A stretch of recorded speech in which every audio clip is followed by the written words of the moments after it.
Former President Obama has emerged back on the national scene. He had a phone call with the Obama Alumni Association, which of course he never intended to go public. And then all of the audio just magically appeared in the national media. But he talked about Michael Flynn and he talked about the coronavirus response. Let's listen to what he's had to say on Mike Flynn in particular first. There is no precedent that anybody can find for someone who's been charged with perjury. Just getting off scot-free. That's the kind of stuff where you begin to get worried that basic, not just institutional norms, but our basic understanding of rule of law is at risk. Don't miss that ponderous tone in the way that he answers questions there. But, you know, one of the things that is spotlighted in all this is that in the revelation of those transcripts is his own role in really stoking this behavior against Flynn in order trying to set him up, basically, by the FBI. And it's just, once again, the Obama administration likes to play as if they were perfect on a policy and on a moral basis. And on both, there are significant failings here that they just absolutely refuse to grapple with. And I think that that's one of these things where, and this is the most Obama way of injecting criticism, right? Yes. Which is talking to his advisors, having them leak the phone call so that it can all get out in the media without having the courage to get up, you know what? Step in front of a mic and say it. Yeah. Say it. If you really believe that this is the abdication of the rule of law and a takeover by the current government, have the courage to come and say it with your face in front of a camera. Don't do it in this chicken way. So two things. Yeah. Number one on that.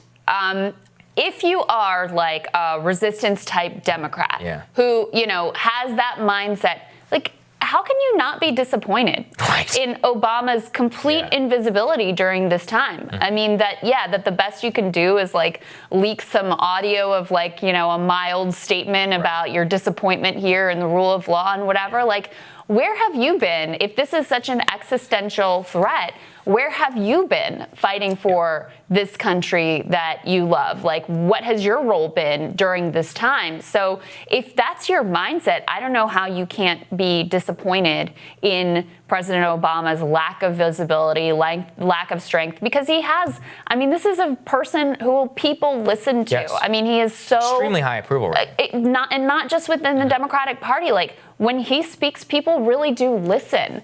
And so his absence has mattered for Democrats. I mean, it has put them in a worse position. Now, I personally don't think that this is the approach to take to actually criticize President Trump. But if you do, you got to be disappointed that he hasn't been there for you.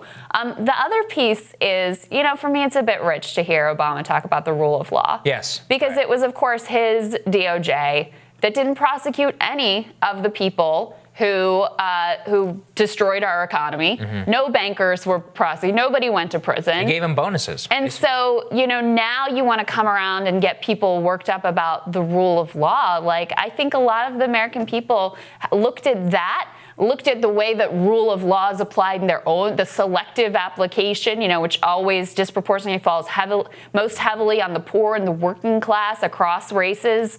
Look at that and they're like, rule of law, what are you talking about? Yeah, what are you talking about? Maybe look at your former Secretary of State, but, you know, we can go past that. At the same time, he delivered the most ringing endorsement for Joe Biden that I've ever heard. Let's take a look. A little sarcasm there. The response to this global crisis has been so anemic and spotty, and it would have been bad even with the best of governments. It has been an absolute chaotic disaster when that mindset of what's in it for me and to heck with everybody else, when that mindset is operationalized in our government. So that's why I, by the way, am going to be spending as much time as necessary and campaigning as hard as I can for Joe Biden. How great is that? He's like, well, this is bad. And that's why, by the way, I'm voting for Joe Biden. And I'm going to be, it's like, you know what? That's actually the honest case. To be honest to with make you, for Joe. That is the best case you can make for Joe. It really is. Yeah. Like, you know, and that is the case that I think is resonating with seniors right now in particular, and why they're slipping away. I mean, these are the people who are most vulnerable. Coronavirus, they have the least to lose in general from the economic collapse. Are very concerned about the virus. They're very, not impressed with the response from the administration.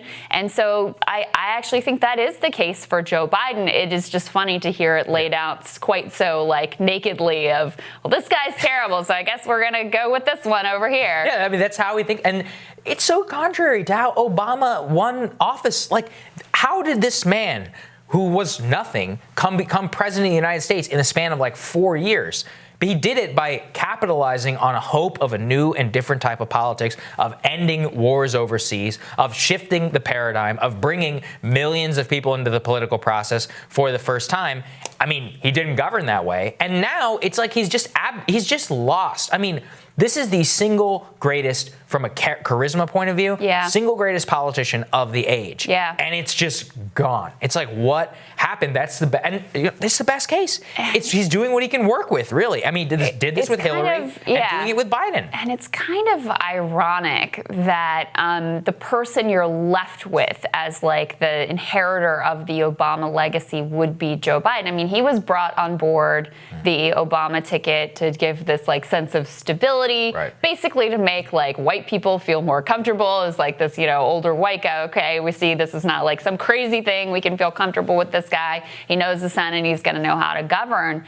And so when you take the hope and the aspiration out of the Obama movement and strip it down to what it actually was, it looks a lot like Joe Biden. Yeah, it does. No, that's exactly it. This is the distillation of the entire Obama presidency. And that's what it looks like, flaws and all. So, more Rising for you after this.